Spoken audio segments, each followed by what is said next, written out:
আসসালামু আলাইকুম।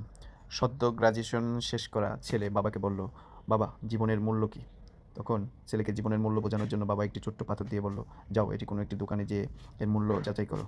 ছেলেটি পাথরটি নিয়ে একটি সবজির দোকানে গেল এবং বলল, "এই পাথরটি দিয়ে যে এটার মূল্য কী?" সবজিওয়ালা নেড়ে চেড়ে বলল, "এটা দিয়ে ২ ব্যাগ সবজি পাওয়া যাবে।" ছেলেটি তার বাবার কাছে যেয়ে বলল, "জীবনের মূল্য কী? ২ ব্যাগ সবজি মাত্র?" বাবা বলল, "না, তুমি ওই রুমাল দিয়ে এই পাথরটি মুড়িয়ে একটি বড় দোকানে যাও।" তখন ছেলেটি একটি বড় দোকানে গেল এবং পাথরটি দিয়ে বলল, "পাথরের মূল্য কী?" ছেলেটি বলল, দোকানদার ভালো করে নেড়ে দেখে বলল, "এটা দিয়ে বড়জোর ২ বস্তা চাল পেতে পারো।" তো ছেলেটি তার বাবাকে বলল, "জীবনের মূল্য কি ২ বস্তা চাল?" তখন বাবা বলল, "না, তুমি ওই মখমলের যে রুমালটা আছে সেই রুমালটা নিয়ে পাথরটি ভালো করে মুড়িয়ে একটা বড় দামি দোকানে যাবে।" তখন ছেলেটি মখমলের ওই রুমাল দিয়ে চাদর পাথরটি ভালো করে মুড়িয়ে একটি চালাকি করে একটি জুয়েলারি স্বর্ণের দোকানে গেল বড়। তখন জুয়েলারি দোকানে যেয়ে ওই রুমালটি মোড়ানো পাথরটি দিয়ে বলল, "পাথরটির মূল্য কী?" তখন জুয়েলারি দোকানি বলল, অনেক ভালোভাবে যাচাই বাছাই করে পরীক্ষা নিরীক্ষা করে, যে এই পাথরটার বিনিময়ে আপনি আমার পুরো দোকানটাই নিয়ে নিতে পারেন। তখন এই কথা শুনে গল্পের ছলে হলো পাথরটির মূল্য আপনি কোথায় কিভাবে নিজেকে উপস্থাপন করবেন এই পাথরের মূল্যটির মতোই। অর্থাৎ আপনি যখন নিজেকে একটা ভালো জায়গায় উপস্থাপন করতে পারবেন, তখন আপনি আপনার সঠিক মূল্যটা পাবেন। এই গল্পের ছলে হলো এটা বোঝানোর জন্য বলা হয়েছে যে নিজেকে আপনি মূল্য ও ভ্যালু বের করার জন্য কোথায় কিভাবে প্রেজেন্ট করবেন এটার উপর ডিপেন্ড করবে আপনার সারা জীবনের মূল্য। নতুবা সেই পাথরের মতোই আপনার ২ ব্যাগ সবজি ২ বস্তা চালের মতোই আপনাকে বিক্রি করে দিবে কেউ।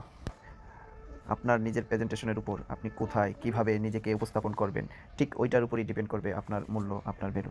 ঠিক এভাবেই নিজেকে আপনি তৈরি করতে পারেন। আপনার আশেপাশের মানুষগুলা, আপনি কার সাথে মিশছেন, কিভাবে মিশছেন, এগুলো যাচাই করে চলতে পারলে আপনি নিজের মূল্য নির্ধারণ করতে পারবেন।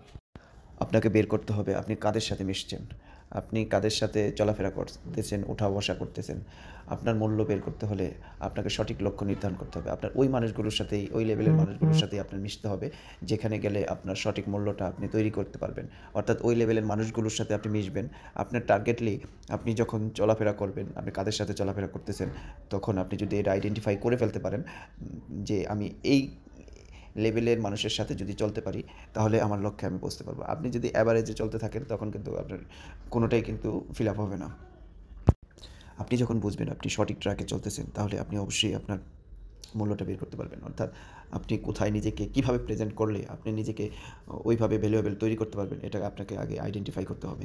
সুতরাং এটা খুব সহজেই আপনি যখন করে ফেলতে পারবেন, তখন দেখবেন যে আপনার মূল্য, আপনি যদিও এখনও আপনার ভাষায় যদি হয়ে থাকে যে এখনও আপনি ওই ক্যাটাগরির সাকসেসের মধ্যে পড়েন নাই, বা আপনি ওই সাকসেসের লক্ষ্যে আপনি ওই ট্র্যাকেই হাঁটছেন, তাহলে আপনার যদি আইডেন্টিফাইটা করে ফেলতে পারেন, তাহলে অবশ্যই আপনি আপনার মূল্য এবং আপনার সাকসেসের কাছে অবশ্যই আপনি পৌঁছে যেতে পারবেন। তো সেজন্য আগে আপনাকে নির্ধারণ করতে হবে যে আপনি কোন আপনি যখন টার্গেট করবেন আপনার মূল্য নির্ধারণের জন্য, আপনি কোথায় নিজেকে প্রেজেন্ট করবেন, এটা যদি আপনি বের করতে পারেন, এবং কাদের সাথে আপনি মিশবেন, ওঠা বসা করবেন, এটা যদি আপনি চেক আউট করে ফেলতে পারেন, তাহলে দেখবেন যে আপনি নিজেই বের করতে পারবেন আপনার মূল্যটা। অর্থাৎ জীবনে আপনার যে চলার পথের রিস্কটা তখন আর থাকবে না। অর্থাৎ আপনি এমন জায়গায় নিজেকে প্রেজেন্ট করবেন যখন এটা আইডেন্টিফাই করে ফেলবেন, এবং কাদের সাথে মিশলে আপনি ওই লক্ষ্যে আপনি পৌঁছতে পারবেন, তখন কিন্তু আপনি সাকসেস হয়ে যাবেন এবং আপনার লক্ষ্যে পৌঁছতে পারবেন। তা না হলে ওই গল্পের মতোই ২ ব্যাগ সবজি আর ২ বস্তা চালের মতোই কিন্তু আপনাকে বিক্রি করে ফেলবে সবাই।